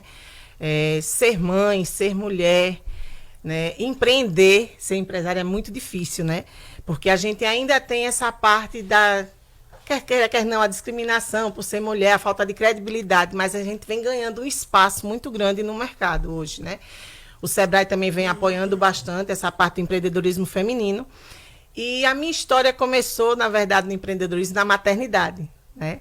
A maternidade me fez renascer uma nova mulher e nessa nova mulher trouxe para mim empreendedorismo, né? A minha filha é imperativa, ela tem TDAH e eu viajava desenvolvendo projetos sociais. E aí, numa dessas viagens, a minha filha teve uma convulsão emocional e aí eu tive que parar e a psicóloga disse, você vai ter que escolher. E aí eu parei e fiquei, e agora? E aí o que era brincar para mim, que era costurar, era uma terapia. Desde a minha infância eu gostava de brincar com tecidos, cortava lençóis, cortinas da minha mãe, transformando em roupas de boneca, roupas para mim. E aí aquele hobby virou uma profissão. E hoje a gente tem a Puzile, né, que está aí há 7 anos já no mercado. A gente vem fortalecendo, a gente agora também tem uma loja colaborativa que junto com outras mulheres que também empreendem. Peraí, mas vamos por partes. O que a Puzile começou a fazer? O que você começou a produzir para a Puzile? Então, a Puzile, ela começou na parte em trabalhar Vamos falar do ateliê colaborativo, porque eu acho essa ideia muito bacana. É uma tendência hoje para os pequenos e médios empreendedores, essa inclusive. Parte é a minha. Eu acho que essa parte você vai abordar, mas vai parte. Vamos falar das primeiras ideias, o que passou pela sua cabeça para conseguir realmente monetizar nesse início aí no start do empreender. O que aconteceu? Quando a minha filha nasceu, eu comecei a fazer as fantasias, né? Eu comecei a criar roupinhas e aí quando uma amiga minha chegou em casa, ela fez perguntando, eu estava fazendo a roupa do primeiro São João dela, que a Puzile nasceu no São João. E aí ela chegou para mim e fez... O que você vai fazer? Eu disse, mulher, não sei o que eu vou fazer da vida. Aí ela fez, tirou uma foto e fez, vou postar. E já achei. Eu disse, você é doida, eu não sei fazer. Ela disse, sabe, se você faz para sua filha, você faz para os outros. Eu disse, não é diferente. Mas aí, já nesse primeiro ano, mesmo sem ter tanta experiência, nesse primeiro ano eu fiz 20 coletes, 20 suspensórios e 10 vestidos. Então, assim, já no primeiro ano, eu disse, bom, então vai dar certo. Já começou a enxergar. Já comecei a enxergar naquela brincadeira de antigamente um negócio. E assim também o perfil do cliente, né? Porque se ela agrada esse cliente que é o pequeno, que é o pai e a mãe que está patrocinando, ela acompanha o crescimento dele, pelo menos nos 3 primeiros anos ali, 4, da educação infantil, é ela quem vai estar produzindo isso tudo. E é aí que começa a ganhar os clientes, né? Com boca a boca. É verdade. Porque as escolas, né, eles têm assim, até o 5º ano, eles têm esses eventos escolares de fantasias, de roupas juninas, de noite do pijama. Então a gente acompanha, se a gente consegue pegar a criança quando entra, né, a gente acompanha ela gerando uma fidelidade até o 5º ano. Né? Então, assim, daí a gente começou aí eu fui me profissionalizar, hoje eu sou modelista, sou costureira, né, realmente formada pelo Senai, dou aula também no Senai, às vezes, como prestadora de serviço na área de modelagem e costura. E aí a gente trouxe essa parte profissional para o negócio. Trazendo para dentro do negócio. Por isso que eu queria pedir a Thaís para falar da segunda parte, que é exatamente essa dinâmica que o mercado apresenta, de que quando uma mulher avança, ela acaba puxando outras mulheres também, ou com ideias semelhantes, ou para incentivá-las a ter ideias também de empreendedorismo. E aí é onde surge a loja colaborativa. Eu queria que você falasse um pouco disso, como é que foi essa união? Então, a gente fazia muita capacitação no Sebrae, e dentro delas a gente fez o chamado efeito furacão, E nesse efeito furacão, a gente dá aquela guinada, é um projeto que o Sebrae tem para alavancar mulheres. Então, assim, ele traz esse olhar diferenciado, então ele não resgata apenas no negócio, mas na parte emocional, tudo. Então, a mulher, ela dá um respirar. E ali a gente faz muito network, né, com as mulheres. E aí eu comecei a ver, assim, como era mais fácil junto do que sozinho. Então, foi aí que nasceu a ideia do espaço colaborativo, que é o L'Atelier. A loja L'Atelier Collab. L'Atelier. Que são junções de pessoas. Como todos nós produzimos, então somos ateliê. O ateliê, não é isso? Pois é, e é como você entrar numa loja que é uma feira de arte, porque são todas artistas ali, né? Todas produzem, são peças artesanais, produzidas com todo carinho, com um olhar diferenciado. Então, são mulheres que trabalham em casa, trabalham no ateliê, trabalham, sabe, não tem hora de trabalho, né, Patrícia? Verdade. É verdade. O empreendedor, ele não tem horário, né? Aquele que se ilude, que diz, eu vou ser empreendedor porque eu vou trabalhar para mim. Você trabalha 3 vezes mais. 3 vezes mais. Porque você é esposa, você é mãe, você é empreendedora, né? Mas essa energia vai para os produtos também, né? Vocês fazem tudo com muito carinho. Para você que está acompanhando pelo YouTube e pelo canal 525 Neto e Claro, a gente conseguiu botar algumas fotos selecionadas justamente aqui pela Fabrícia e a gente, perdão, pela Patrícia, porque o olho fecha e Fabrícia. A Patrícia Farias. A Patrícia Farias. Né? Aí não, e ela vem aqui e fala o nome da Ruth, que foi a pessoa que me aproximou da minha esposa, né? Aí, quer dizer, já não é mais tão distante, não é uma entrevistada de longe, ela conhece um pouco da história. Então, uma coisa interessante é isso, é que vocês canalizam para os produtos toda essa criatividade e, de certo modo, como uma ajuda a outra, quer dizer, não tem espaço de competição. O que vocês têm é colaboração o tempo todo, né? Porque o que você aprende de novo, você passa para elas também, e vice-versa, né? Isso, inclusive em algumas peças, às vezes chegam, como nós somos ateliê, nós produzimos peças exclusivas também, né? E às vezes a mãe chega com a ideia e tipo assim, às vezes eu não consigo sozinha, mas aí eu junto com a outra que trabalha com feltro, a gente junta as forças e produz aquela peça. Tem um resultado. Isso. Tivemos agora no São João, é uma fantasia de galo. E aí o menino é quase do meu tamanho. Ele tem 10 anos. E aí eu chamei, a gente se juntou, uma fez a parte da cabeça, a outra fez as penas e eu fiz o macacão e a gente juntou e montou aquela peça. Então esse que é o legal, porque não existe aquela competitividade, não existe aquela vontade de que todas cresçam. E o que eu acho mais legal é vocês, como mães, sabem a expectativa da outra mãe, né? É verdade. E o que eu percebo também, né? Ela falou em competitividade, eu percebo que você entra num lugar, umas feiras, os eventos que são promovidos, né? Fora, assim, em atemporais, de maneira sazonal, mas você vê a reunião das artesãs, das empreendedoras, e ali ninguém fica de cara feia, muito pelo contrário, se uma vai no banheiro, a outra atende para você. Verdade. Não é verdade isso? Verdade. Então, assim, ela vende, ela sabe, não, peraí, não vá não, fique, que ela vai voltar, mas eu acho que é esse preço, leve. Então, até faz a pichincha ali pela colega, né? Verdade, isso é verdade. Existe realmente essa parte de colaborativismo dentro do empreendedorismo feminino, né? Até porque, como a gente vem construindo muito fortalecendo, na verdade, essa parte que por trás realmente tem o Sebrae com a gente, mostrando assim que para você crescer, você não precisa competir com o outro, você pode se juntar com o outro, né? Então, quando a gente junta, a gente é mais forte, né? Perfeito. Agora, por que vocês decidiram ter a loja física? Porque lá é o ateliê também, ou de certa maneira, a extensão para a venda digital, utilizando o espaço online, continua na mesma força? A gente continua com a venda online, mas o que acontece? O espaço físico realmente ele traz uma credibilidade maior para o negócio. Por mais que você venda bastante na internet, devido a golpes, então assim, existe aquele espaço lá. Então, tem mulheres e mães que vão lá. Tem clientes que nem vejo. Eu só ligo, a gente faz as medidas por vídeo, ela encaminha, eu mando entregar e nem vai lá. Mas muita gente quer ir lá, quer pegar, quer contato, isso. O próprio ambiente, isso acaba sendo referência. Onde é que fica o ateliê? Na Avenida Rotary. Avenida Rotary. Isso, na Avenida Mendonça Júnior, 317, em frente àquele salão de festa Momento Feliz, na principal mesmo.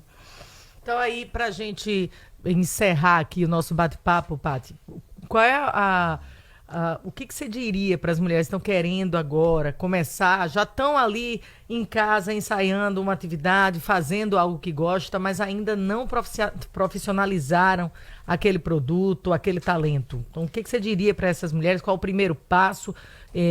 O que foi que deu certo para você dar o start e conseguir se profissionalizar? Olha, aqui no estado eu não diria outro canto, eu diria que procurasse o Sebrae, que é um parceiro muito forte para a gente que empreende, principalmente os microempreendedores, que somos nós, somos MEI. Então, assim, lá eles conseguem direcionar, conseguem ter várias capacitações, inclusive gratuitas, que fornecem, porque às vezes as pessoas não sabem. Como eu, no começo eu não procurava o Sebrae, achava que era para grande. Né? E eles não são para grandes, são para os pequenos. Então, assim, lá você consegue se capacitar e lá você encontra outros grupos de mulheres para também se juntar e ali uma fortalecendo a outra. Já na formação. Isso, já na formação. E amadurecimento, às vezes você chega com uma ideia e sai com outra. Muito então, legal. Quem quiser conhecer mais da Puzile, encontra a Puzile nas redes sociais também. Isso. No @PuzileOficial, você encontra no Instagram. A gente também está no Google Meu Negócio. E nossa loja física é na Avenida Rotary, na Avenida Mendonça Júnior, 317. Soletra o Puzile, Thaís, para o pessoal anotar. Puzile, P-U-S-I-L-L-I, certo? Perfeito. Puzile, tá? Agora, aproveitando a presença da Paty aqui, que está representando várias empreendedoras, um beijo para todas. Eu não vou nem mencionar o nome das outras, porque eu posso esquecer de alguém. Então, um beijo para todas vocês que representam o L'Atelier Collab, que é realmente assim, eu trabalho às vezes e no meu trabalho me permite que eu conheça algumas das artesãs empreendedoras que participam comigo de eventos. Então, já dando meu abraço, meu beijo aqui para todas que também fazem parte desse projeto, junto com a Paty, e sucesso, né? Acho que é o que a gente tem que desejar, é sucesso, coragem para enfrentar os desafios, que são muitos, né? Pois o que era uma decisão de ficar mais perto da filha, gerou um negócio e do negócio ela foi ajudando outras mulheres que se ajudam até hoje, né? Então, você, mulher, tem esse exemplo aí, claro, sabendo que também pode contar com o apoio do Sebrae. Conversamos aí com a Patrícia Farias, empreendedora, hoje nossa convidada no Jornal da Mix. 6h39. Obrigada. Vamos falar agora sobre os festejos juninos. É que o Trem do Forró, tradicional festa aqui do nosso estado, está conquistando a sua 21ª edição neste sábado agora. Pois é, gente. E a gente vai falar um pouquinho, né, sobre esse evento tão tradicional aqui dos festejos juninos. Própria terra.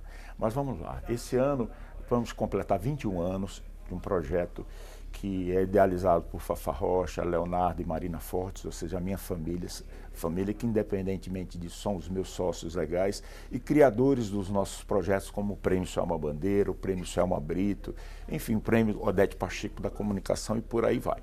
E o prêmio e o projeto do Trem Corporativo do Forró Alagoano, como eu estava falando para você aqui antes de começarmos, é uma proposta diferenciada. Por que ele é diferente? Porque ele tem segurança. Tá? Ele tem a pólice de seguros para todos os participantes, não só os convidados, os participantes dos vagões, para toda a equipe de produção, os trabalhadores, todos têm a pólice de seguros. É um evento pensado com começo, meio e final, hora de concentrar, que é na estação de trem de Bebedouro, nós concentramos lá.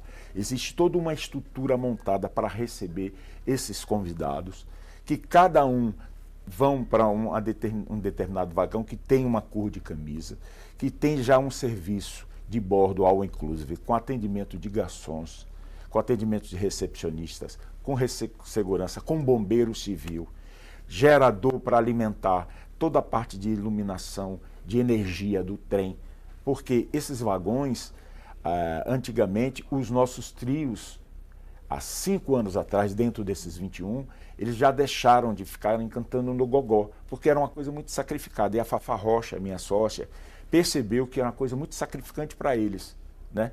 Então, resolvemos montar um projeto, pesquisarmos geradores e conseguirmos colocar sonorizar os vagões. Inclusive, temos 4 vagões com trilho de sanfoneiros, algo tradicional, e um vagão de música eletrônica em movimento, porque é um diferencial dentro de um projeto que eu tenho certeza que no Brasil só existe o nosso, o alagoano. E as pessoas escolhem antes, né? Isso, a empresa, a instituição, porque nós não vendemos individuais. Sei. Já até no início, bem do projeto, tentamos até, sabe? Mas não é o nosso perfil, até porque o nosso perfil é o mesmo público que também frequenta os nossos prêmios, os nossos projetos, desde o Bar do Alípio do Pontal, que foi o projeto 11/6 de grandes shows da música popular brasileira. Então é um perfil de público diferenciado. Algumas pessoas falam, não é rico, não. São pessoas mais exigentes, são pessoas que sabem o que é um salgadinho de qualidade, uma bebida de qualidade. Então é um outro perfil de público. E esse público quer mais conforto. Ele cobra também, nos cobra isso, e também nós damos a contrapartida à altura deles. Então é uma coisa mútua, mas muito respeitosa. A gente tem um cuidado de não só ganharmos dinheiro. Não é isso. A vida da gente não é assim, tratar tudo como... Não, tem que tratar para ter o retorno comercial, mas principalmente dar contrapartida para esse público. Para esse público, como eu falei, ele trabalha conosco, é frequentador dos nossos eventos o ano inteiro. Então, trabalhamos eles o ano inteiro, precisamos deles o ano inteiro. Não é só pagar e... Não existe isso. Não é interessante para a gente estar vendendo individual. A gente quer saber quem está dentro do nosso trem, quem vai para brincar, se divertir. É uma proposta familiar, totalmente familiar. Vão pré-adolescentes, vão senhoras, vão senhores, vão jovens. É uma coisa, mas tudo respeitoso, cada um respeitando o seu espaço, todo mundo se confraterniza, todo mundo brinca, é uma alegria muito contagiante e todos, sou sincero a vocês, sem nenhuma demagogia, todos esperam, porque é uma vez só ao ano. Pessoal, você tem que fazer vários. Não, mas não é. Não daria certo se fosse vários. Então ele é muito especial, todo decorado, que é o Aldo da Só Festejos que faz isso. Tem uma equipe de sonorização para trabalhar somente colocando todos os equipamentos devidos, geradores, tudo é contratado, ou seja, são 56 funcionários, ou seja, empregos diretos, e mais 100, 150 indiretos. Bandas, estruturas, então a gente movimenta isso e por isso que eu estou te falando, as pessoas não sabem. Aí às vezes quer denominar, não, mas é o trem do forró. Não, o nosso não é só o trem do forró, é algo mais. Pegamos assim de uma maneira muito simples, muito comum e melhoramos ele 1000%. Hoje estamos aptos, quem for verá isso que eu estou narrando. De atração, quem for, vai ver quem assim? Vai ver sempre os trios nossos, aí sim, os nossos trios, já tivemos o Chameguinho, já tivemos diversas atrações boas alagoanas. Esse ano teremos uma cantora, que é onde nós iremos parar, em Fernão Velho, que ele vai até Mara onde? Souza. Ele vai até Satuba, mas de Satuba ele bate que eu falo assim, ele faz a volta, paramos em Fernão Velho, para fazermos a festa no Instituto de São José Operário. Aí as pessoas descem? Isso. E estamos, inclusive, solicitando, como sempre, 2 quilos de alimento não perecível, de forma espontânea, para os nossos participantes, para estarmos doando para o Instituto São José Operário. Por quê? Eles fazem uma doação de comida, de sopas, para 400 pessoas todas as semanas. Então, o ano passado nós colaboramos com o projeto Alagoas Sem Fome. Esse ano será o Instituto São José Operário. É solidário, né? Você solidário, é um evento solidário. Por isso que eu estou te falando assim, a gente tem que pensar sempre algo a mais. Porque é muito importante você também estar ajudando o próximo. Até porque as pessoas têm fome não somente no Natal. Né? Observamos que nada contra, as pessoas só façam doações no Natal. Não, mas as pessoas têm fome todos os dias. É mais ou menos assim. Então, e dura quanto tempo esse trajeto todo? Olha, o trajeto das 19 às 21 nós concentramos na estação de Bebedouro, às 21 saímos, desaceleramos o trem, para ele não ir tão rápido assim, é aquela máquina tradicional, acho que é Estrela o nome dela, vamos até Satuba em 1h20, que o normal seria 30, 40 minutos, então a mais gente rápido, pede... Né? Vocês vão mais devagar e o pessoal Isso, para que as pessoas dancem, curtam, bebam, comam, se confraternizem, temos sites nos acompanhando, temos blogueiros também que vão também nos apoiando, o próprio Marcel 40 Graus vai cobrindo também o evento, entre outros influências que nós contratamos para estar prestigiando o evento, filmando, registrando, até porque isso precisamos estar expondo, mostrando até para os nossos, posteriormente, futuros patrocinadores e apoiadores, e a sociedade alagoana conheçam uma proposta diferente, que inclusive recebemos até os amigos dos nossos filhos, de São Paulo vem para cá. E minha filha, inclusive, chega amanhã, trabalha e fica lá. Né? Graças a Deus, assim. Mas sempre é muito corrido, sempre queremos fazer o melhor e temos que fazer o melhor. O pãozinho de queijo, você tem certeza que você mesmo adora, é o pão de queijo daqui Delícia. né? Então tudo é muito cuidado, com muito carinho, com muito, sabe?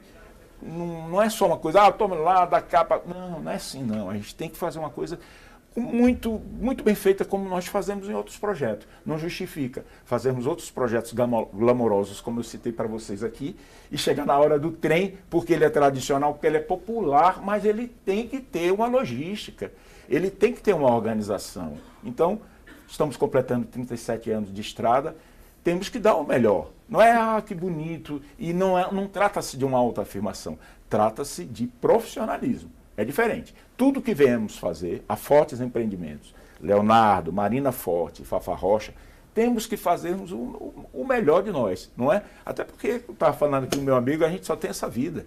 Então temos que fazer o melhor possível, sempre. E qual é a data que vai ser? Amanhã. Como é que o pessoal entra em contato? Ainda dá para adquirir? Olha, como é que... não. Até porque a proposta, como eu falei anteriormente para vocês, a gente faz isso com muita antecedência. Uhum. Mas aí o pessoal acompanha, hoje, né, esse hoje trabalho. O que a gente já começamos a distribuirmos a questão das camisas, como eu te falei, cada instituição, empresa que comprou essas camisas, que comprasse essas camisas para seu grupo, para a sua família, tem uma cor de camisa e nós vamos entregando a cada instituição. Nossa equipe já está na rua fazendo isso. E também no dia os copos personalizados, que não são cobrados, já está tudo incluso. Então é assim, tem camisa, tem copo, tem segurança, tem recepcionista, tem bombeiro civil, tem garçom atendendo. É uma super produção nos trilhos. Mas aí né? vão acompanhando nas redes sociais, né? Sim, e no ano que vem o pessoal já vai se interessando, porque vai ter essa cobertura grande.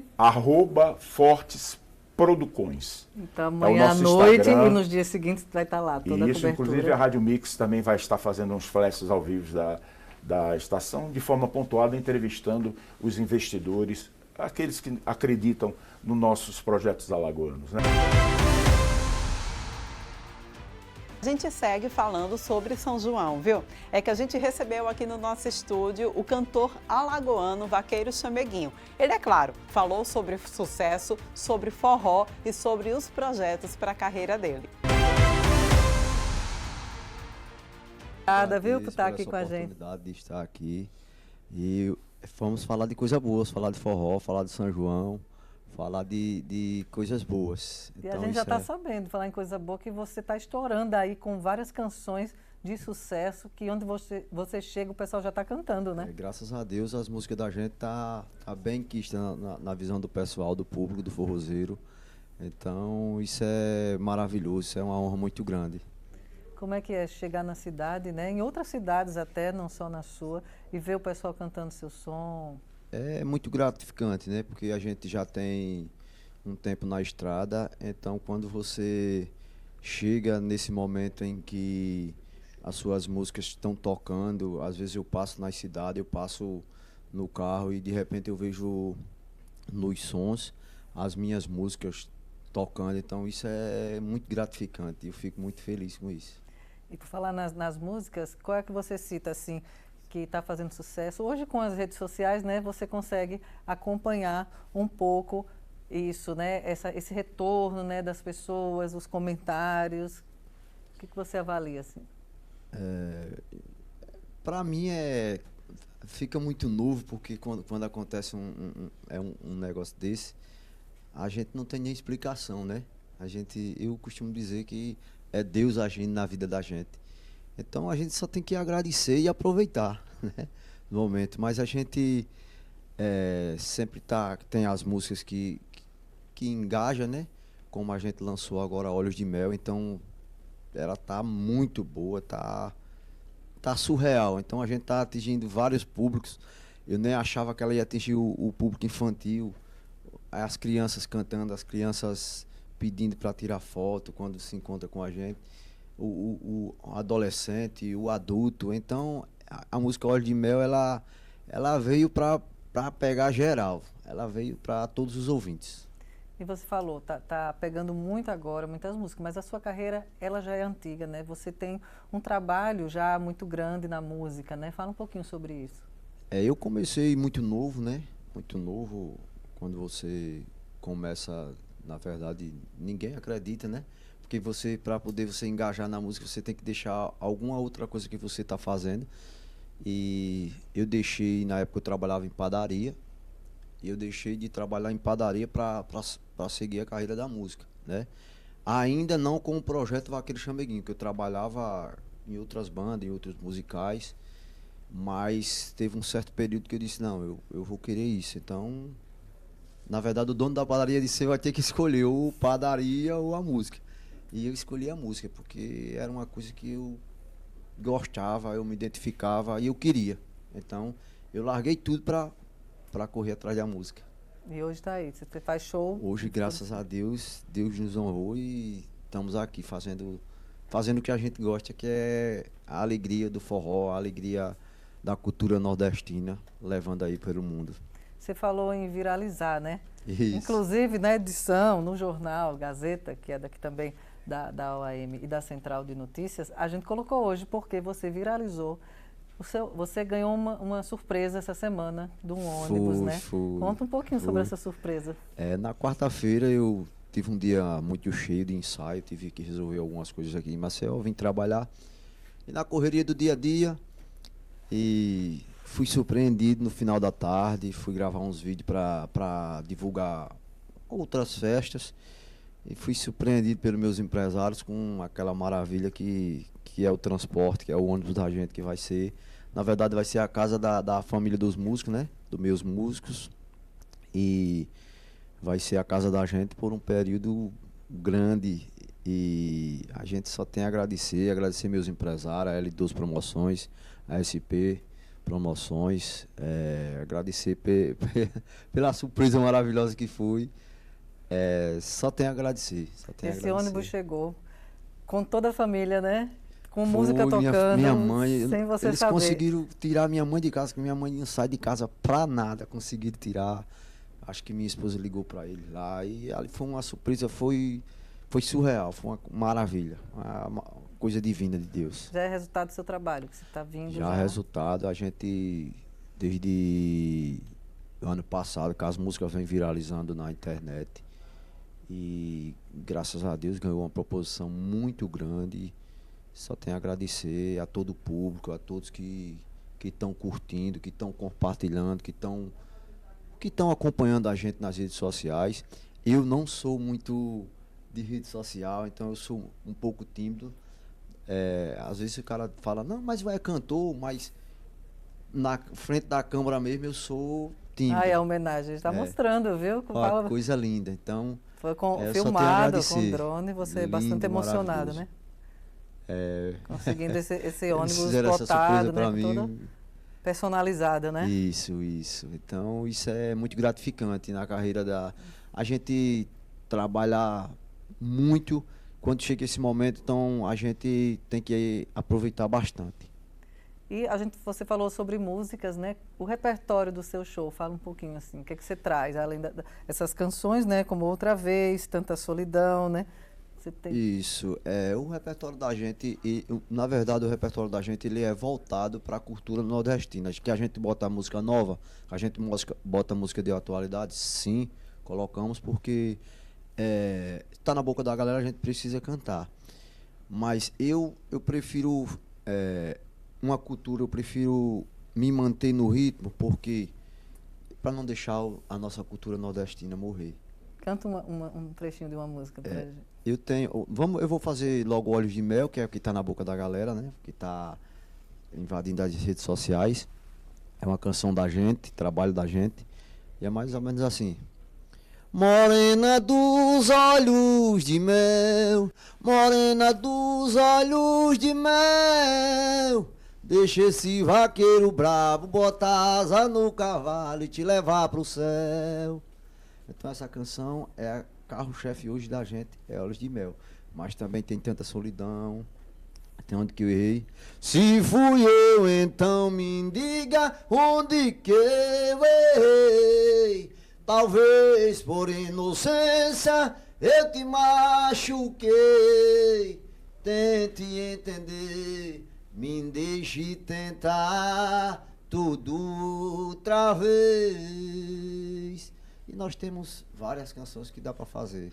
Tá aí, olha só, nem todo mundo faz. A capela, você vê, né? Sem acompanhamento e ele cantando aí.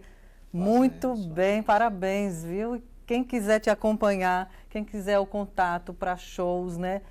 Pelas redes sociais também, a gente viu que você tem um trabalho que é sempre compartilhado nas redes sociais. Como é que faz? Para falar com o escritório é 82-99621-7378.